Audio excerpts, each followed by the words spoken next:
Hi, and welcome to my paper presentation for Introduction to Cyber-Physical System Security at Georgia Tech. My name is Josh Zierhut, and the paper that I'll be presenting on today is called Hey, My Malware Knows Physics, Attacking PLCs with Physical Model-Aware Rootkit. This paper is not written by me, I'm just presenting on it. It was written by Luis Garcia, Ferdinand Brasser, Mehmet Sintoglu, Ahmed Reza Sadeghi, Osama Mohammed, Saman Zonuz, and it was presented at the NDSS Symposium in 2017. If you want to download and read the original paper, which I do recommend that you do, it is available for download at the link that I have on this page. Here is a brief overview of what my presentation will be about. I'll start with an introduction and some background to some of the topics that will be necessary to understand if you're going to understand the work that these researchers have prepared. And then I'll move on to talking a little bit about Harvey, which is the model-aware rootkit that they've developed.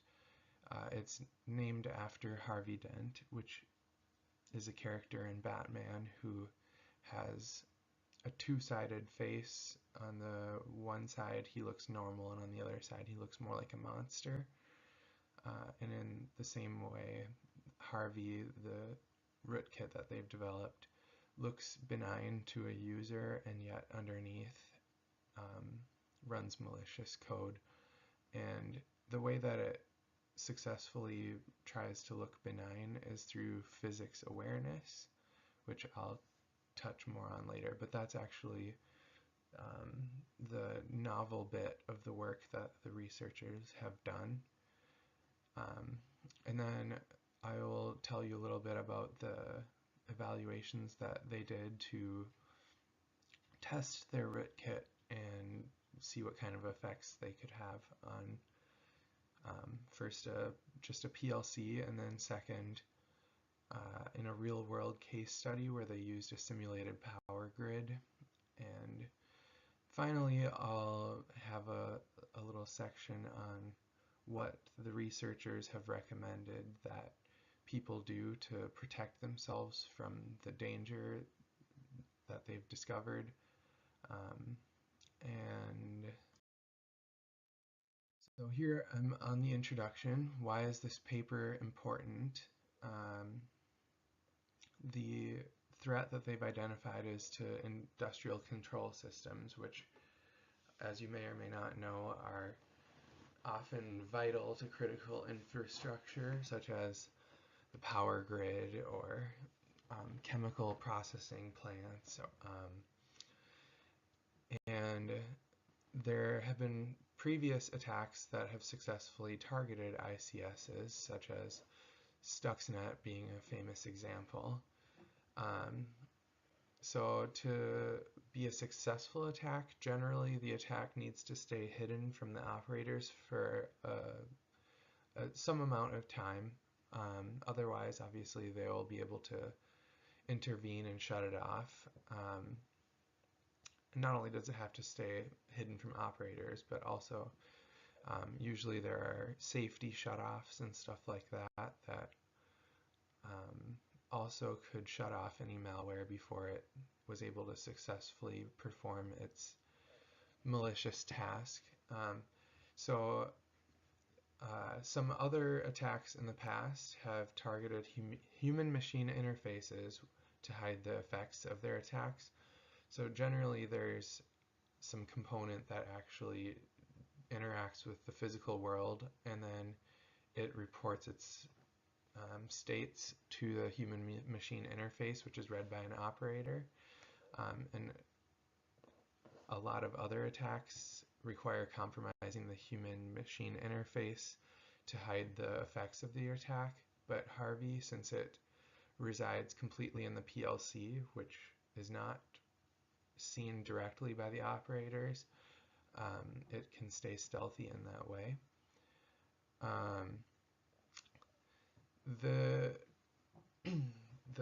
This is probably not the only instance of an attack that resides completely in the PLC. At least that's the impression that I've got from reading the paper. I think the main novel solution or attack that's presented in this paper is that they have a physical model aware rootkit, so it's able to simulate real looking values to show to the users so that they don't suspect that anything is going on. As far as what is an ICS, I guess I already touched on that a little bit, but it typically has both cyber and physical components, cyber components being things like networks and servers, physical components being things like sensors and actuators. They can be pretty complicated with several components, but they also are usually, especially the ones considered in this paper, are generally centralized. So even if there are many PLCs in the system,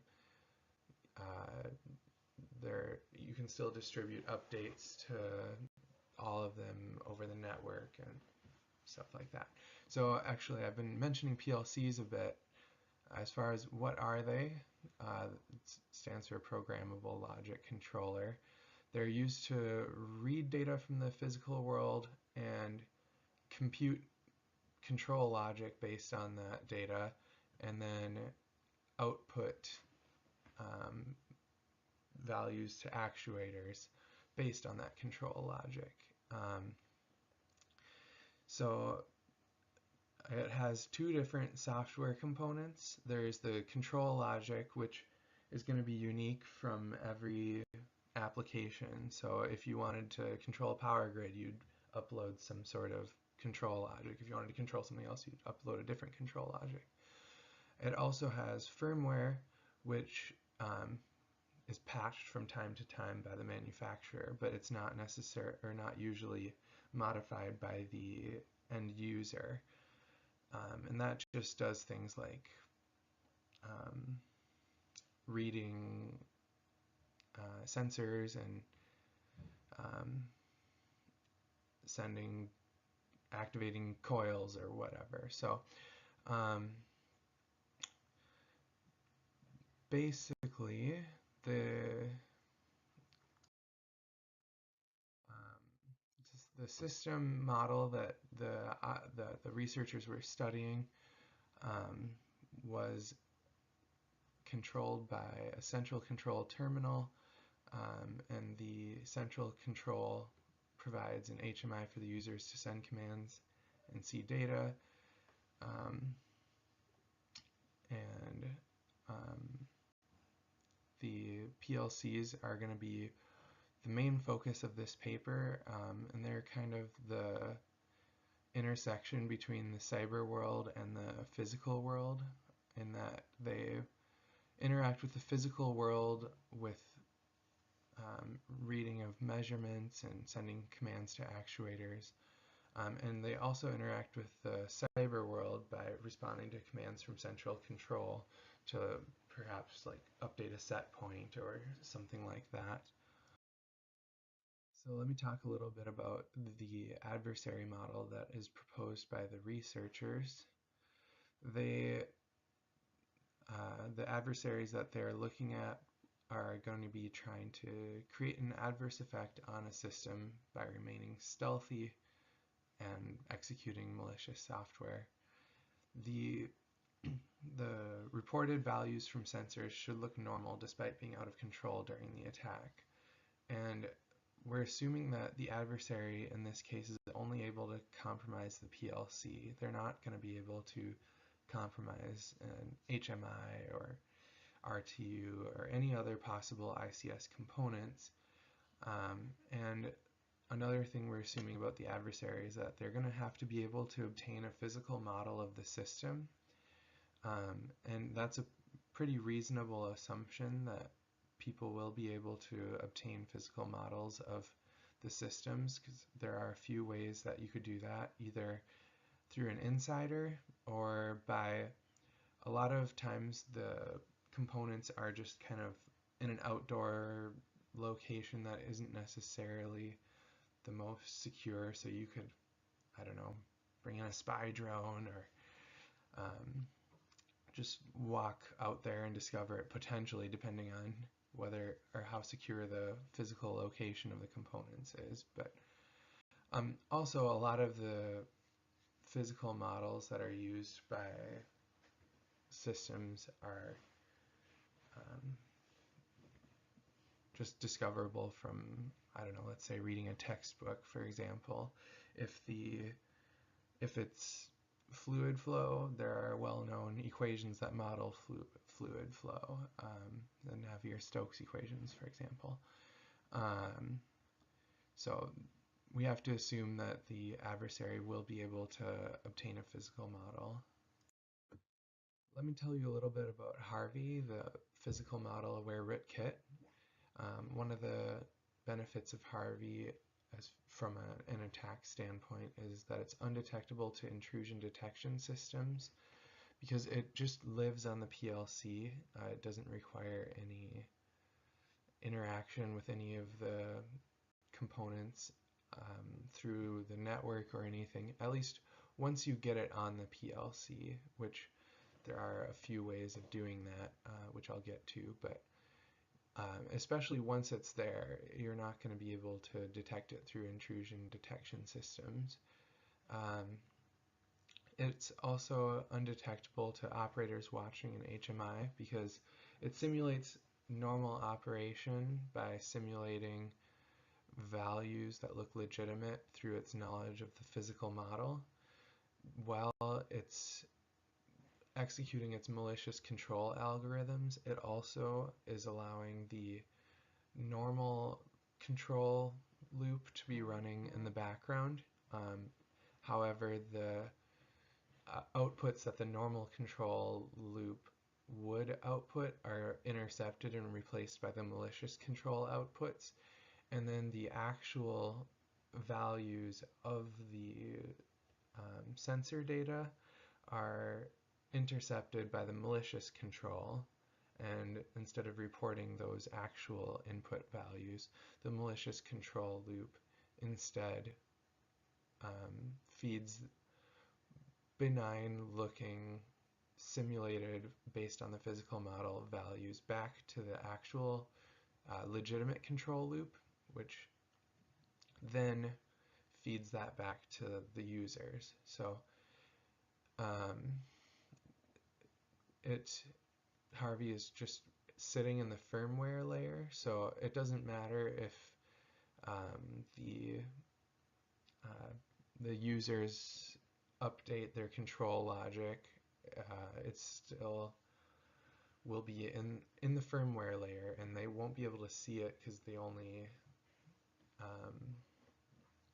software that they interact with in the PLC is in the control logic layer, not the firmware layer. You won't see it using PLC management tools, basically. And as far as the physical model goes, they can be quite complex if you want to model the entire system, because a lot of ICSs are going to have many PLCs, many components. You know, there could be dozens of let's say you're doing something involving fluid flow, and there could be tons of valves and sensors and pipes, and you would have to create quite a complicated model to model all of that. However, to create a successful attack, you don't need to compromise the entire system. Maybe all you need to do is compromise one pipe, and to do that, maybe all you need to model is like one valve and one sensor, and in that case your physical model can be much more simple, and you can still compromise an entire system often just by finding one weak spot. For installing the rootkit on a PLC, you're going to need to replace the legitimate firmware with some custom firmware. And there are a few ways that you could do that.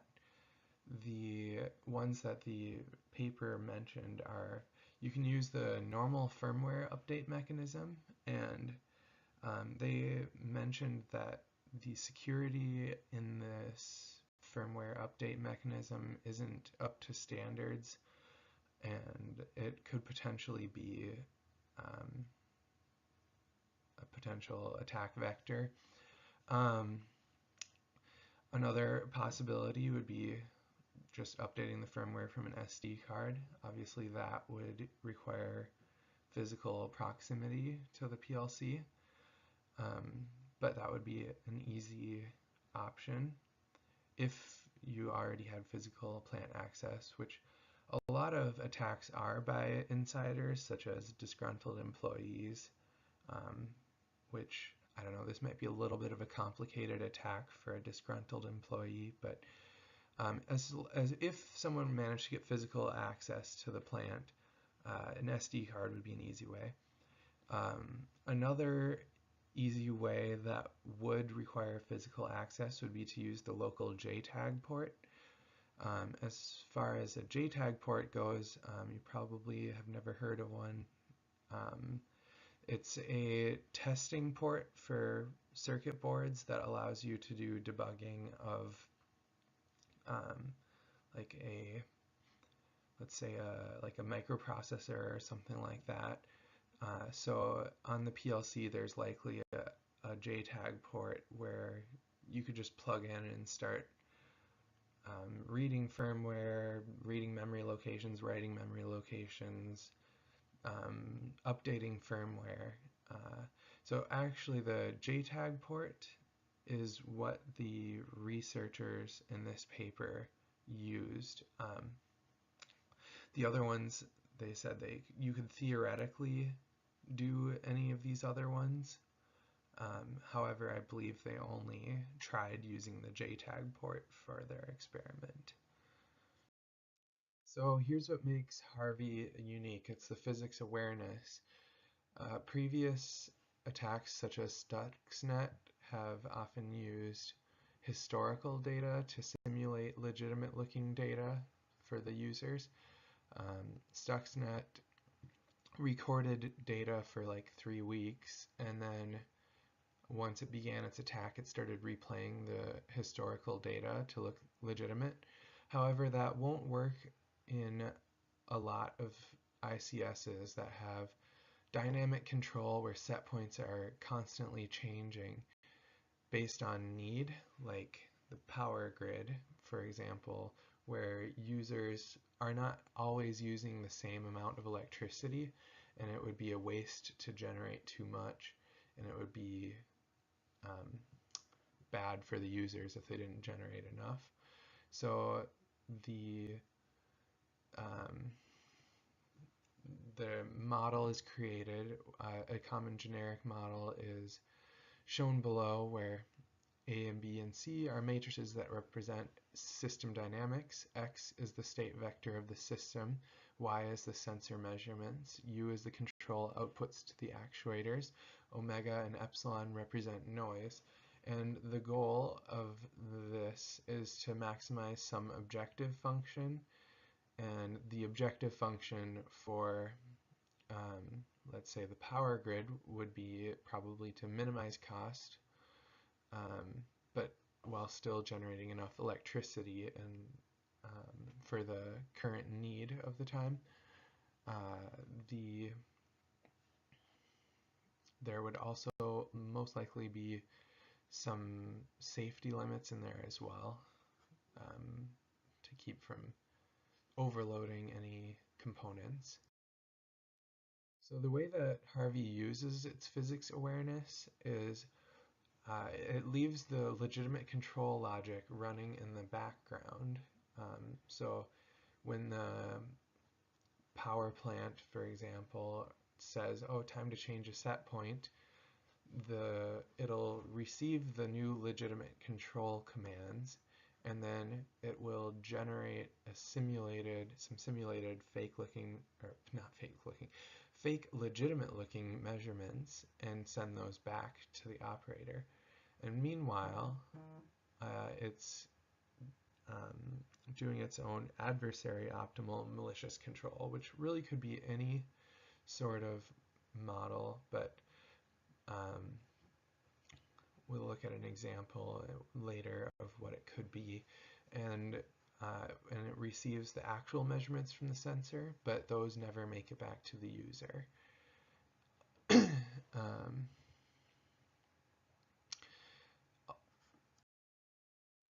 So I guess I mainly already touched on this slide a bit. Basically, the legitimate control runs in parallel to Harvey, and that's what anyone using an HMI or reading the PLC would be fooled into thinking they were seeing normal operation. And one other thing that's significant is in a system that has many PLCs, which is a lot of ICSs, you don't need to compromise all the PLCs to remain stealthy. You could just compromise a single one for all that Harvey cares. That would be enough. None of the other PLCs or any other components would notice. So as far as how did they implement Harvey, they used an Allen Bradley, I guess, microprocessor, and they had to reverse engineer the firmware in order to figure out how to do this. There isn't particularly full documentation on how these work, but if they were able to reverse engineer it, so could other malicious attackers.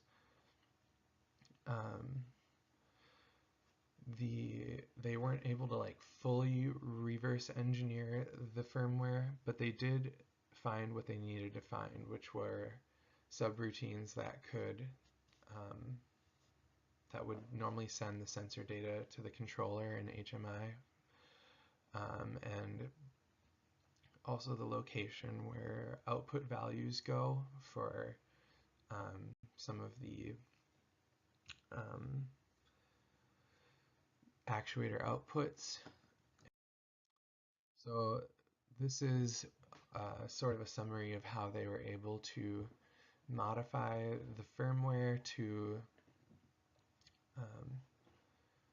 execute some malicious code instead of what it's supposed to do. So over here we have the update memory from GPIO function in the firmware, and what they did was they replaced this line here with instead a branch to a different location on the device. And in this case, they only execute one line of code and then branch back to the standard function. But the reason that they branched to a different function instead of just inserting their one line of code is to prove that you could basically branch off to a different part of memory and execute an arbitrary length attack and then branch back. So they did this was for the inputs, and they did something similar for the outputs.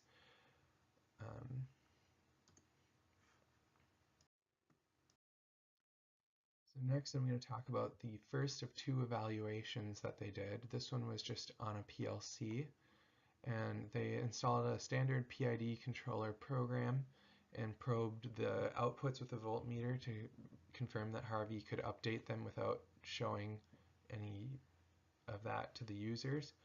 And they also evaluated the performance, which they evaluated the execution time of the attack code, which didn't add much time at all and wouldn't be likely to exceed the allowed scan time per control cycle.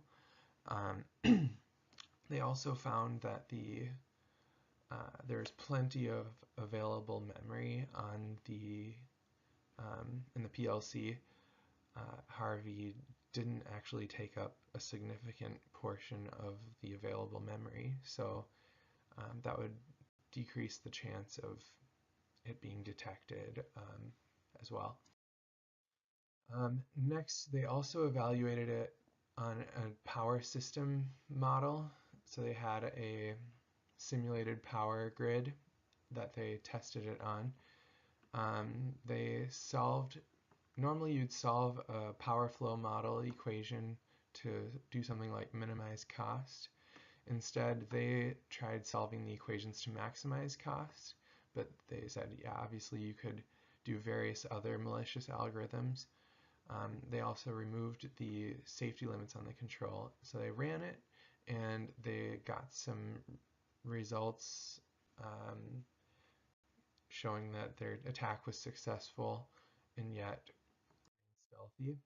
Their other attack that they tried was triggering some circuit breakers rapidly over and over, and as you can see from their results in the bottom right, the actual measurements, which they took with like a voltmeter or oscilloscope or something like that, you can see that they look pretty bad. However, the top right, this is what the user would have seen. It looked legitimate.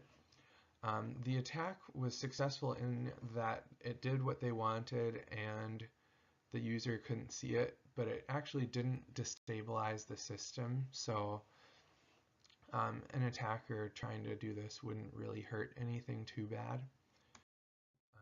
Finally, what can we do to mitigate the threat? So you could use remote attestation, where an external trusted component will scan the device memory for authorized firmware.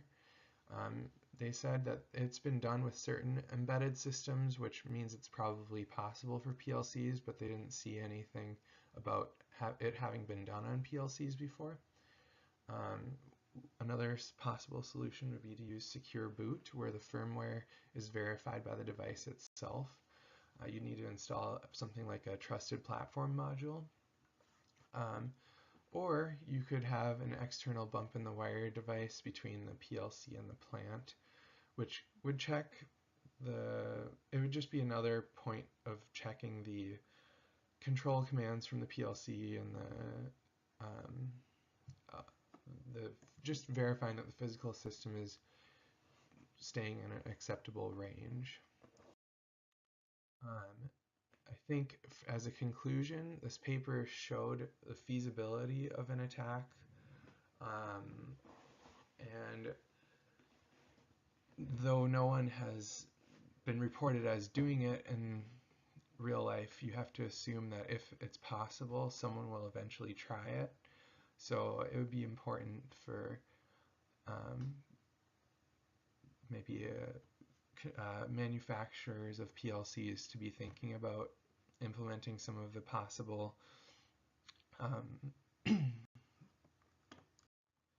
mitigation strategies. And another thing that I thought was good was that the authors of this paper reported the security vulnerabilities that they found and practiced responsible disclosure in that way, instead of using it for malicious purposes. So anyway, so thanks for watching this presentation, and I hope you learned something. I know I did, and if you want to learn any more about this, if you're continued interest, again, I have links to the actual paper posted in the beginning of this video and in the video description as well.